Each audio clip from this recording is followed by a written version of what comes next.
기대해 나에게 주신 하루를 때론 피곤하고 일어나기 싫고 널 깨우는 알람 소리에 짜증도 나겠지만 안녕하세요. 오늘도 부른 말씀 권순민 목사입니다. 쉬지 않고 나를 지키셨네. 오늘을 나에게 주셨네. 새 말씀 안에 주가 주신 사랑과 은혜와 능력.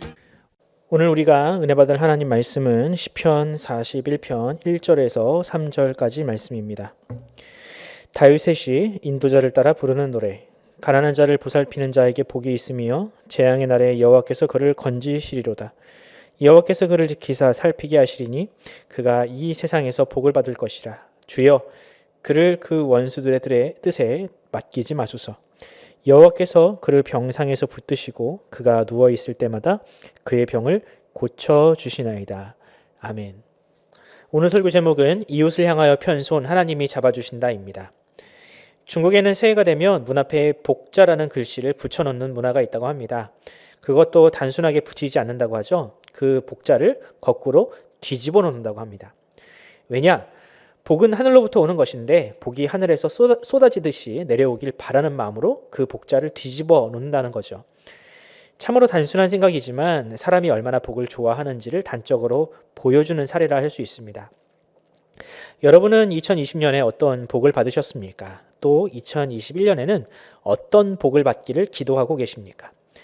현대를 살아가는 사람, 특히 이 코로나 바이러스라는 질병 앞에 선 사람들의 바람은 아마 거의 일치할 겁니다. 건강한 복, 아프지 않고 다치지 않는 복을 다들 기대하시리라 생각합니다. 그렇다면 우리는 어떻게 그런 복을 누릴 수 있을까? 기복주의가 아니라 성경에서 약속된 복은 과연 무엇이며 그 복을 누리는 사람들은 과연 누구인지 오늘 시편 말씀을 통해서 한번 살펴보도록 하겠습니다. 시편은 이 복과 관련된 내용이 참 많이 등장합니다. 그 중에 시편의 첫 번째 책이라 할 수 있는 시편 1편은 이렇게 시작하죠. 복 있는 사람은, 이 말씀을 원문에 가깝게 직역하면 이런 말입니다. 복이 있는 사람이요. 자, 이렇게 시작한 시편 1편이 41편의 끝으로 이제 제1권을 마감하는데요. 이 1권을 마감하는 41편을 원문로 보면 역시 이렇게 시작합니다. 복이 있는 사람이요. 이것은 매우 의도된 구성이라 할 수 있겠죠. 일명 인클루지오라고 해서 수미상관, 시작과 끝에 같은 것을 두고 그 사이에 있는 내용들을 끌어안는 구조가 바로 이 시편 1권의 구조라고 할 수 있습니다. 그럼 이 시편이 결론 내리는 복 받는 사람은 과연 어떤 사람인가? 오늘 본문 이 41편은 이렇게 결론을 내립니다. 1절을 다시 한번 읽어드리겠습니다. 가난한 자를 보살피는 자에게 복이 있으며 재앙의 날에 여호와께서 그를 건지시리로다. 아멘.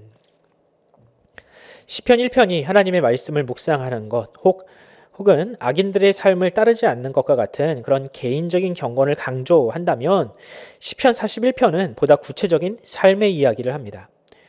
특히 그 구체적인 행동이라는 것은 바로 가난한 자를 보살피는 것이라고 합니다. 여기서 가난한 자라는 말은 가난과 질병, 또 재난, 실패 등으로 낮아진 자, 무기력한 상태에 빠져 있는 사람을 의미합니다. 그런데 이런 사람들은 과거에나 현재에나 언제나 우리 주변에 있습니다. 특히 요즘처럼 이 질병이 창궐하는 시대에는 가난한 사람들이 참 세상에 넘쳐납니다. 어쩌면 우리 자신도 그런 사람 중에 하나인지 모르겠습니다. 어떤 사람은 사업에 실패해서 방황을 하고 직장에서 해고당하여 일자리가 없고 헤아릴 수 없을 정도로 연약하고 외롭고 고달픈 인생들을 오늘날 사람들은 살아가고 있습니다. 신구약을 막론하고 하나님은 그런 사람들에게 관심이 있으십니다. 하나님은 그분의 백성들에게 그런 사람들을, 바로 그런 사람들을 위로하고 보살피고 붙들어줘 일으켜 세우는 일을 우리 하나님의 백성들에게 맡기고 계십니다. 오늘 본문은 그렇게 가난한 자를 돌보는 사람을 일컬어 이미 복된 사람이다라고 말씀하는데요. 이게 무슨 뜻입니까? 하나님은 장차 네가 이렇게 하면 복을 받을 것이다 라고 이야기하지 않으시고 이미 그들을 복된 사람이다 라고 말씀하신다는 거죠. 그 이유는 그가 그 복을 이미 가지고 있는 사람이기 때문에 그렇습니다. 그 복은 빼앗기지 않는 복이기 때문입니다. 그렇다면 그가 받은 복, 그가 소유한 복은 과연 무엇일까? 그 복은 그가 곤고하게 될 때에 하나님이 직접 그를 건져주시는 복입니다. 즉 구원의 복이라 할 수 있습니다. 하나님은 가난한 자들을 돌보는 사람이 오히려 재난을 만나거나 고난을 당하면 그를 반드시 건져주십니다. 2절 말씀을 한번 읽어볼까요? 여호와께서 그를 지키사 살게 하시리니 그가 이 세상에서 복을 받을 것이라. 주여 그를 그 원수들의 뜻에 맡기지 마소서. 아멘. 여러분, 이것이 바로 신자들이 누리는 복입니다. 형통할 때는 복이 필요 없습니다. 구원의 복이 필요한 때는 언제냐? 바로 결핍이 있거나 고통을 만날 때입니다. 그런데 그런 공고한 날에 평소에 하나님의 말씀에 순종하여 가난한 자를 구제했던 사람은 그런 공고한 날에 비로소 하나님께서 그를 직접 도우신다라는 거죠. 반대로 가난한 자들을 압제하고 혹은 무안심하여 지나친 사람은 결코 그 복을 누릴 수 없습니다. 왜냐? 그는 하나님과 아무 관련이 없기 때문입니다. 신약에서도 비슷한 내용을 찾을 수 있습니다. 예수님은 우리에게 주기도문을 가르치실 때 이렇게 말씀하셨습니다.